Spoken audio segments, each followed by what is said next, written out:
I never thought I'd be writing this, but I need to get it off my chest. I'm 25, and until last week, I was in what I believed was a perfect relationship with someone I'd been with for 5 years.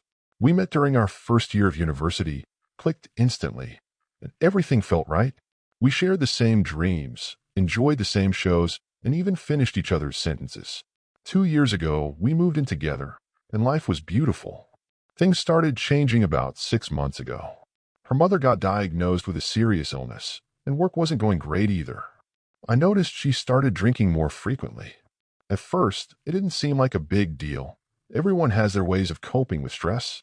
But when she drank, she became a different person. She'd make cutting remarks about my appearance or my abilities. The next morning, she'd always apologize profusely, saying she didn't mean any of it. This cycle kept repeating, but I kept making excuses for her behavior because I knew she was going through a tough time. Last Friday changed everything. My friend Raven invited us to this new restaurant downtown. Since I knew both my girlfriend and Raven would want a drink, I offered to be the designated driver. Before leaving, my girlfriend promised she wouldn't drink too much. When we got there, the place was packed, but we managed to find seats at the counter. They ordered drinks while I sipped on a soda and watched the game on TV. I stepped away to use the restroom, and when I came back, I overheard something that made my stomach drop. My girlfriend was laughing loudly, telling everyone within earshot about private details of our relationship. She was comparing me to her previous relationships in ways that were incredibly personal and humiliating. What made it worse was that some guys at the next table heard everything and started making jokes about it. I couldn't believe what I was hearing. This was someone I trusted completely, someone I wanted to spend my life with, making me the butt of jokes in front of strangers. I didn't say a word. I just walked out. I left them both there, drove home, grabbed some essential items, and went to stay with my friend Maya, who's been like a sister to me since elementary school. The stream of messages started coming in about an hour later. At first, they were angry texts asking where I was. I picked up one call, heard she was still at the restaurant, still drunk, and hung up. By morning, the tone had changed to desperate apologies and promises to make things right. But something had broken inside me. The trust, the respect, it was all gone. Maya offered me her spare room and has been incredibly supportive through all of this. She helped me realize that this wasn't just about one drunken night, it was about a pattern of behavior that had been hurting me for months.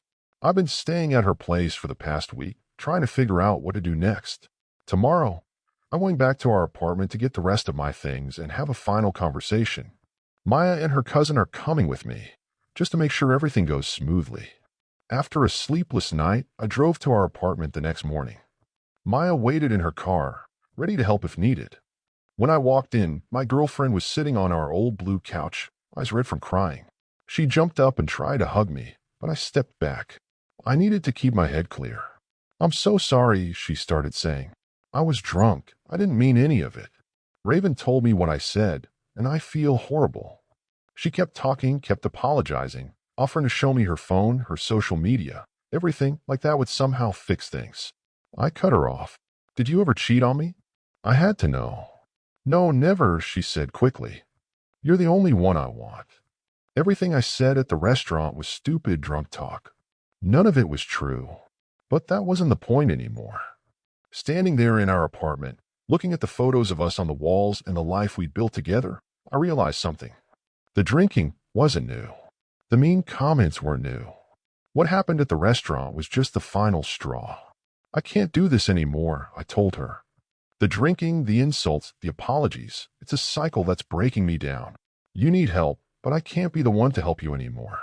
She started crying harder, but this time she didn't argue. Maybe she knew I was right. I told her I'd cover the next 2 months of rent to give her time to figure things out. It was more than she deserved after what happened, but 5 years of love doesn't just disappear overnight. The hardest part was when she said, "I know I messed up everything. You're the best thing that ever happened to me." Her voice cracked, and for a moment, I almost changed my mind.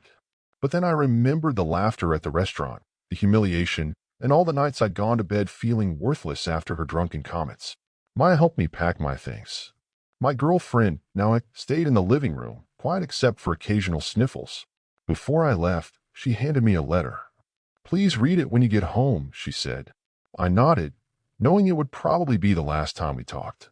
Back at Maya's place, we ordered pizza and she opened some wine.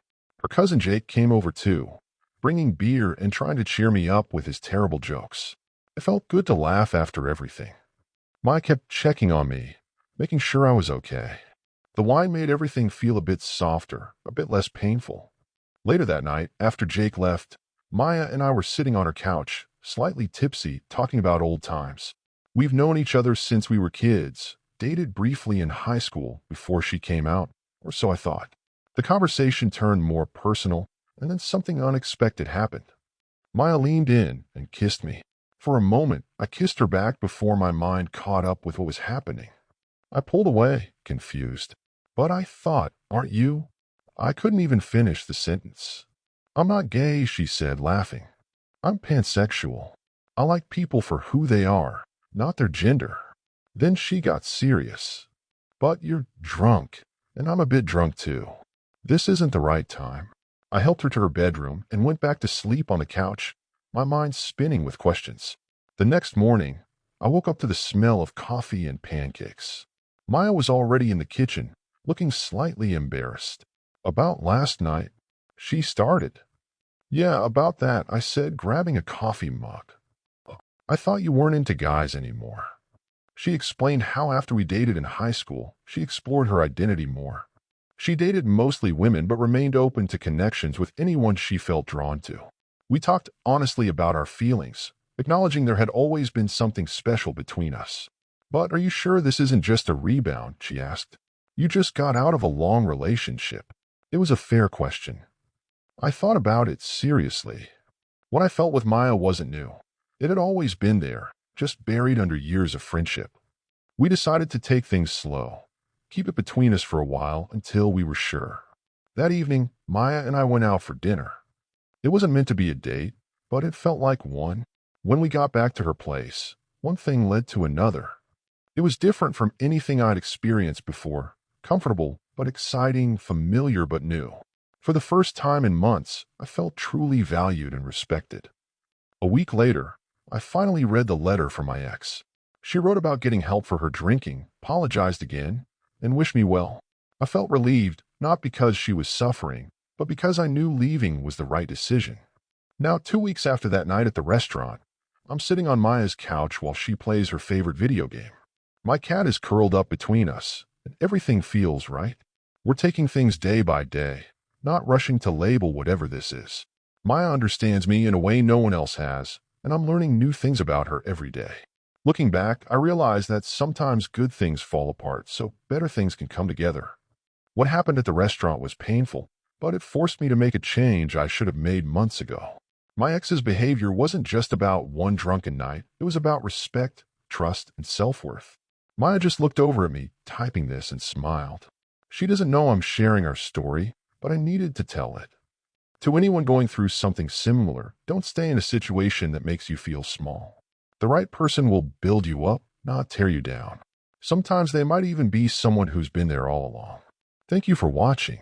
If you enjoyed this story, please hit that subscribe button to help us reach our goal of 1,000 subscribers.